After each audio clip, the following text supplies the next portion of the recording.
Hey guys, Patrick again. We're upstairs at the Bluebeard test kitchen after we just got done sheeting and basically starting the whole process of making pasta. Now we're upstairs to actually cut, fill, and sauce our pastas that we just made. I'll be starting off with doing the Pappardelle for the lamb ragu first.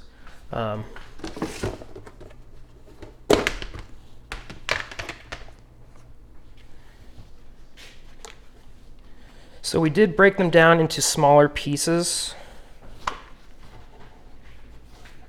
Easier to work with. This pasta is great because we don't actually have to get rid of a lot of the rough edges or the uneven ends. The Cappelletti will want to square off and make sure that they're all equal. And this is great because you really don't need anything to actually cut this pasta. All you really need is a knife, a little bit of bench flour if your pasta is still sticking or is a little bit too damp. Right now it's actually pretty perfect. So this is kind of like the easiest way to do the cut. I'm actually going to cut this in half so they're not as long. We'll do them in quarters now. And we can do it all in one shot. You won't have to do these individually. Like I said, it doesn't really matter if they're even on the ends. This is that kind of pasta that's nice because it doesn't have to be perfect. So basically put them all on top of each other. We start folding. You don't want to crimp them or fold them too tight at this point. Now you're going to want to do a straight down and back. You don't want to do just a solid down flat surface kind of cut. And you're going to want to go about an inch in width. And try not to press too hard on it. This one I'm just going to do in the middle. And then you kind of just unfurl them. And this is where you can kind of check if you pinched anything and they're going to just get smashed together, and or if they got smushed, kind of just break them apart. And you have your nice Pappardelle ribbons. And while you're waiting to do the other pasta, it's nice because you can kind of get this step out of the way. You can either at this point dust it in your bench flour or semolina, and you could save it for a couple hours later in the fridge for whenever you have people coming over or whenever you're ready. Basically, I'm just going to toss a little in here just to make sure it doesn't stick.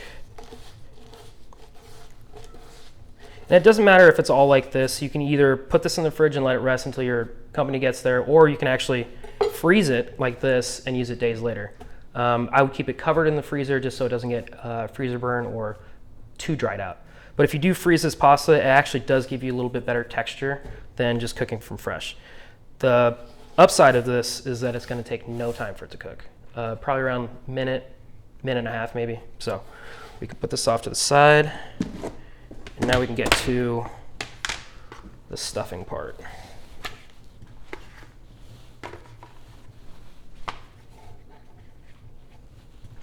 So this is going to be a little bit more exact because we want equal, even squares. And this is where the ruler comes into play. So these are little hats. These are not big hats. Big hats would be Cappelletti. That's 2 C's instead of 2 T's. This is Cappelletti, which means small hat in Italian. So you can either do the ruler, and you basically just even off the corners and the edges to create a perfect rectangle, and then we're going to break it down in perfect squares. Since I have a bicicletta, it does all that work for me. And with this is great. You can kind of go as big or as small as you want. I'm going to go kind of medium. Now this is kind of in between the little hat and the big hat, but just for TV purposes. You're going to only want to do one at a time, and you cannot layer these on top of each other. It's easier just to do it sheet by sheet. So you're going to start off, you're going to try and get 2 even rows. So you're going to have excess cutting off the sides. But like I said earlier, you can always use those little strips for soup, or you can add it to anything else. So make sure it's flat, even.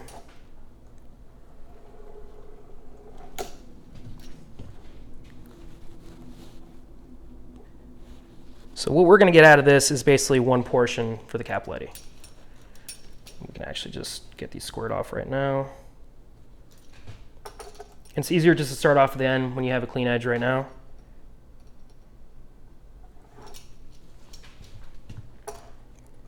And finish it up.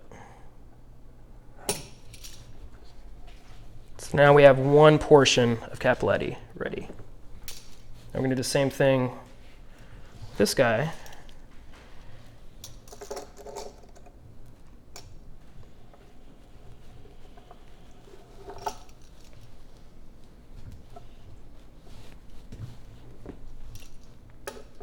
Now the same thing with the squares.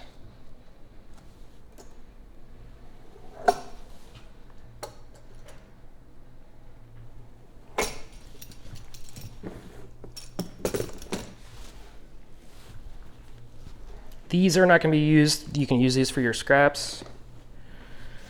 So now we have perfect squares. And at this point, you're going to want to kind of work fast because time is of the essence with the pasta drying out. If the pasta is too dry, it's going to crack, or it's not going to form, or you might have splits, and you'll basically have a bunch of your filling in your pasta water, which is not what you're going for. So I've already got my spinach ricotta mix already in a piping bag. And this is basically ricotta drained, so it's pretty dry. You basically just press it between two hard surfaces that has anything at the bottom that actually can catch the liquid. You can discard that liquid. I'm going to season with a little salt and pepper. And then there's spinach that's been blanched for about 2 minutes, 2 minutes and a half, depending on how hardy or how woody the stems on the spinach is.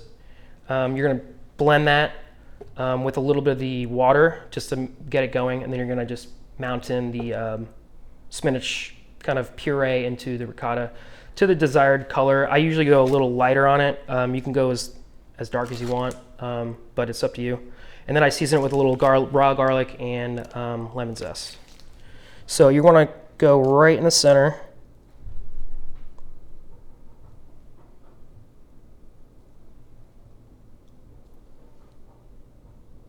It's easier and it's more efficiently just to kind of go through and do it all at the same time instead of doing one by one.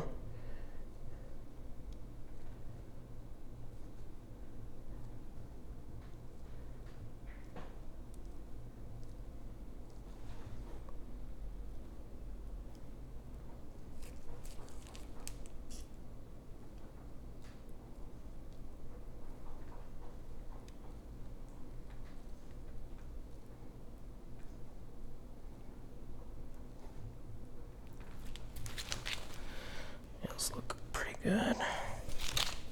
So at this time, if you were doing a very large amount of these or producing a whole lot of these, you would definitely need to either have a squirt bottle with a mist kind of setting on it, not like a direct spray, or an atomizer. It's a little bit fancier, but it has a perfect kind of mist kind of ratio. And this is also going to help it to when we actually go to pinch and seal, that water is going to help to kind of act as glue. So you're going to want to go north to south, put it in your hand as a diamond, bring it up south to north, and you basically just pinch all the way to the sides. And then you meet it end to end.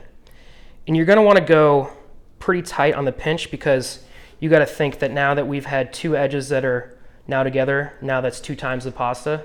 So this pasta that's still 1 degree of thickness, now you have 2 degrees of thickness right here. So this is going to cook quicker than this outside. So you want to make sure that this is pretty thin and kind of close to the same thickness as the center. But that's your little hat. Now you're going to just go through and do the rest of them. Typically, this pasta wouldn't be filled with a veg or kind of a vegetarian option. In the north, they have veal, pork, beef. With their pork products, it's either ground or aged, so prosciutto. Typically it would be filled with this and you serve it in a broth, but with a vegetarian option, this is kind of like my go-to. So it's not traditional by any means, but it's just kind of a lighter fare of it.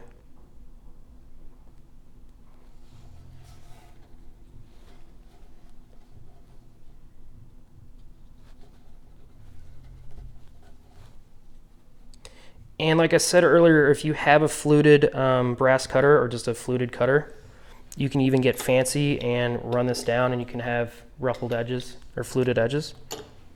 Today I'm just going to go simple and just straight cuts.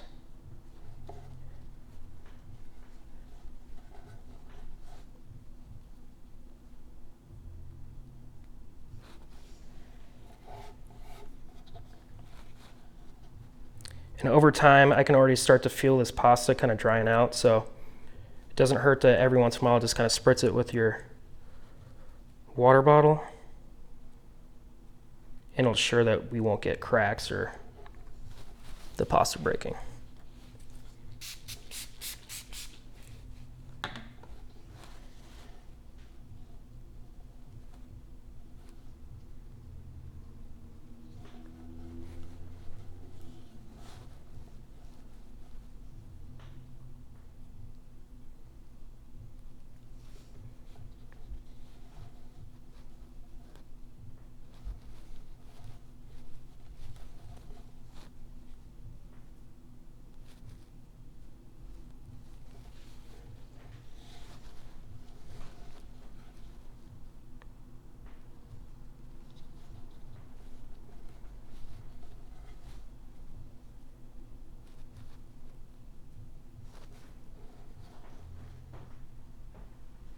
And believe me, over time, the more that you do this, the quicker you'll be. I haven't done this for a while, so. But it's still one of my favorite pasta shapes to do. And that's the beauty of pasta. There are so many different shapes and styles and fillings and ways you can do it.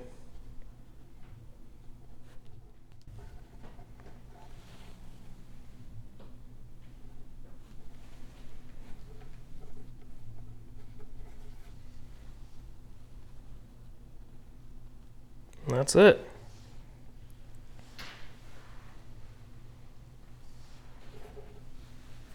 Now we can get to sauce making. All right, guys, since we're done making the pastas and they're ready to go, we're gonna start actually building the sauces. So I'm gonna start off with doing the Cappelletti sauce first. Now this is the melted leek with butter. Do a nice little glob of that. Now, pasta is always the most important thing in Italian cuisine. It's not really the sauce. The pasta itself is the forefront. It's really the sauce and the garnishes are actually like the secondary or the complements to the actual pasta. The pasta is the main thing.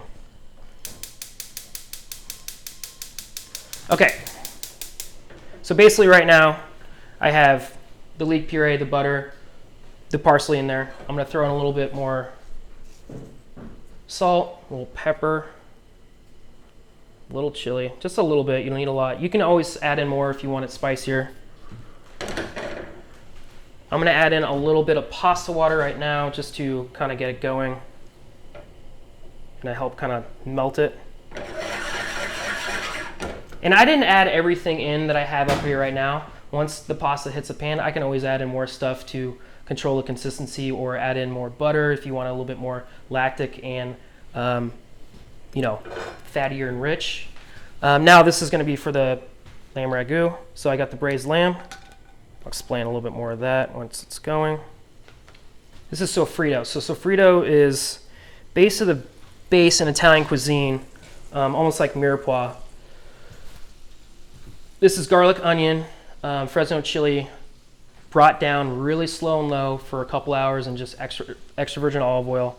And this is kind of like the base or like the second part of the body to the actual sauce. I'm gonna add a little butter too right now. You can always add in a little later. Cheese is really the only thing I'm gonna add in at the very end, and maybe a little bit more butter and acid to actually complete the dish. I've got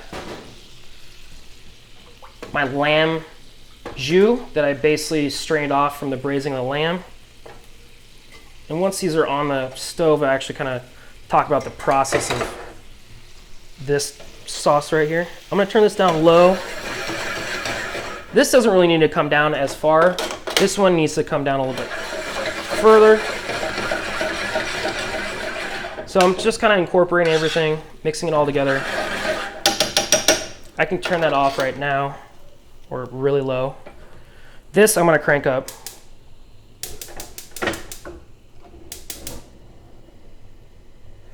And I want all those flavors to marry. So going back to the lamb, I basically chunked up the lamb. I browned it on both sides to kind of get the fond going and kind of get another layer and depth of flavor. And then I basically just did a normal mirepoix, which is carrot, celery, onion, a little bay, some chilies to kind of give it a little heat. Reduced that down, and then I added chicken stock, and then kind of made like a master braise with a little white wine. Threw that in the oven at 300 to 325, and you can go either 2 hours or 4 hours. If you want to go a little quicker, you can do it at 325 instead of 3. You can even go up to 350 if you would really want to speed up the process, but I think slower and lower is preferable.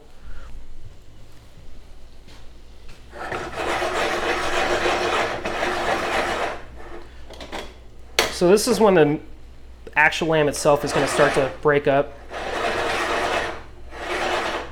And in the end product, it's not going to be chunky. It's actually going to be more like shredded. A little more stock. And I season lightly in the beginning. It's really at the end when everything's in together that you really want to season properly, whether it's more salt, acid, heat, fat. It's all up to you. There's always a balance to everything. Both these dishes are going to be pretty rich because they are both butter based. They're both northern or central Italian pasta sauces. They have a lot of butter and they raise dairy cows up there. So butter is always a finishing fat in the northern parts. Southern Italy, it's always extra virgin olive oil. They don't have cows or really cheese purveyors down there. So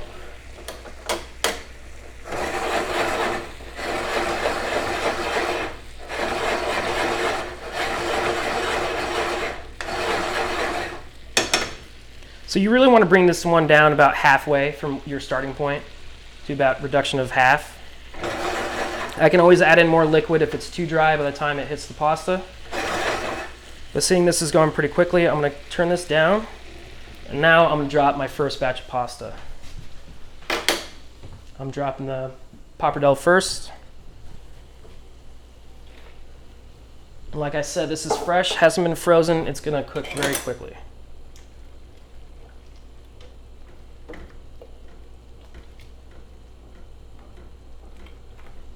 You want to stir it a little bit because the gluten and the residual flour will tend to make it stick to each other. So you want to make sure they're all separated.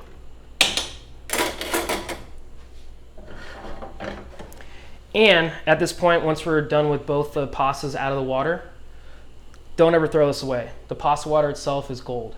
It's already got the starch, that's the residual flour from the pasta, and the gluten that's now getting released in the water. That's going to be your other thickening agent to bind it together. We're going to use cheese also at the very end to help bind it and kind of round out the flavor.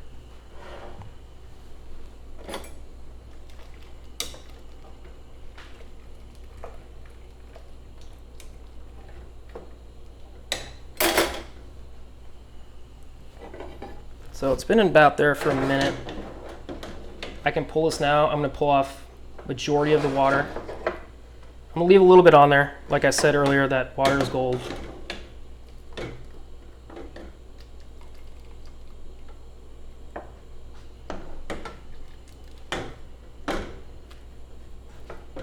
Now I'm gonna take this off the heat until this is ready to actually hit the pan.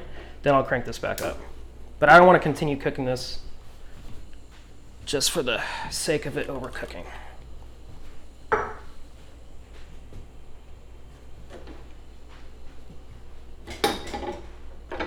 And you never want to throw a stuffed pasta into a rapid boiling pasta pot. You have the threat of it actually being really disruptive and actually bursting the pasta. You kind of want to go a little bit lower on not a roaring boil, but a softer boil.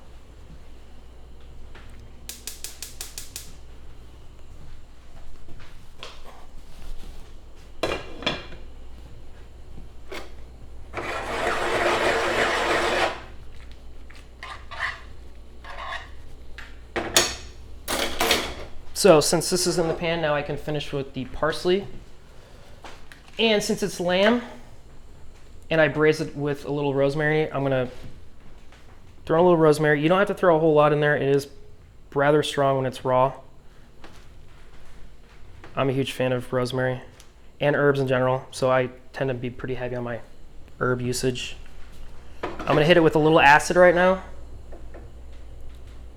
just to break up all that richness from the fat from the lamb and the butter. Check on these little guys.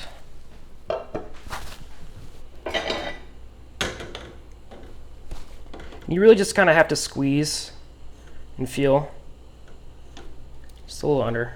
You got to remember that we didn't fully smush those corners down to make it one even thickness, so the inners are going to cook a little bit quicker on the outside of the pasta, and then the rings will cook a little bit longer. So you actually will have a nice kind of like textural difference.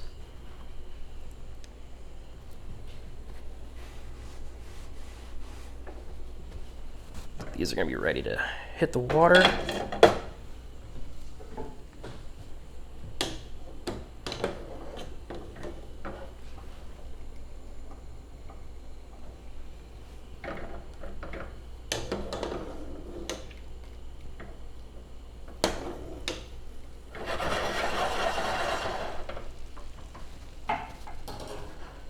Now I can hit it with cheese on both. I'm going to add a little bit more water to this because it's pretty dry right now.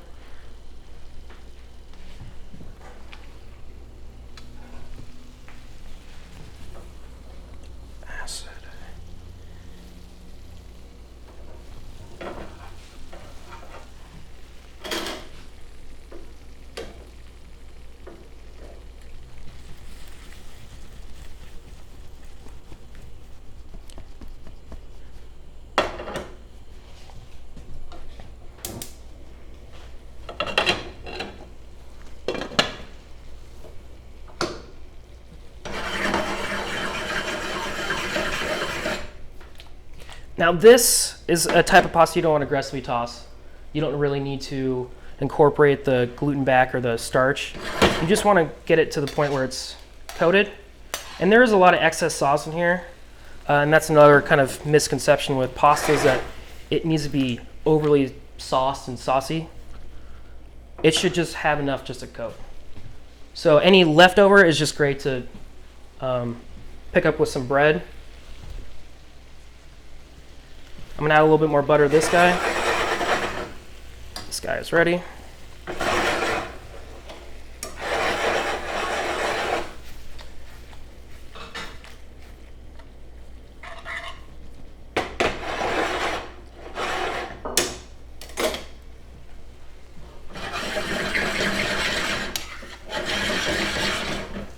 So now I'm just gonna taste for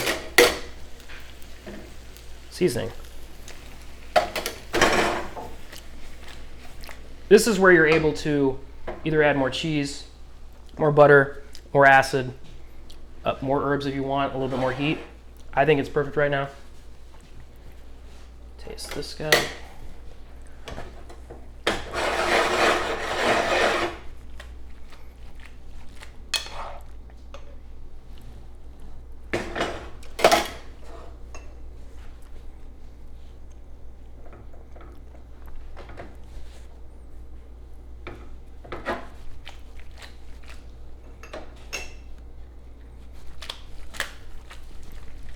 They're both ready. So we're going to plate this one first.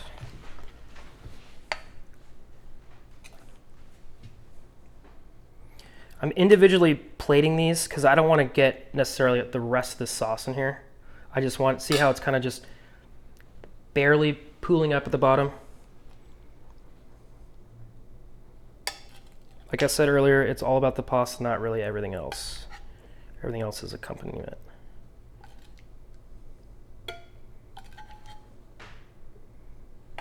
If you want to be really fancy, you can try and prop them up. You don't need to, though.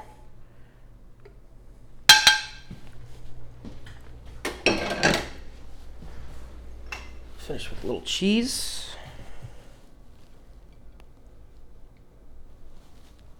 More green. That's your Cappelletti.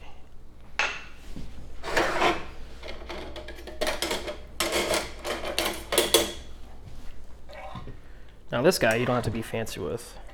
See how it's just, there's not a whole lot of residual sauce. It's just sticking to it. It's not super thick and fancy.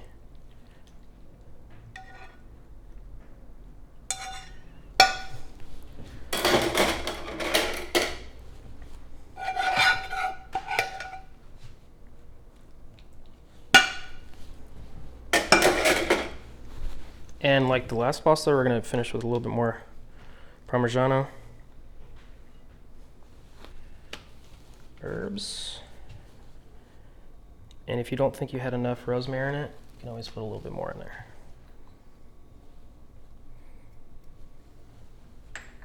And that is the pastas for today. Enjoy.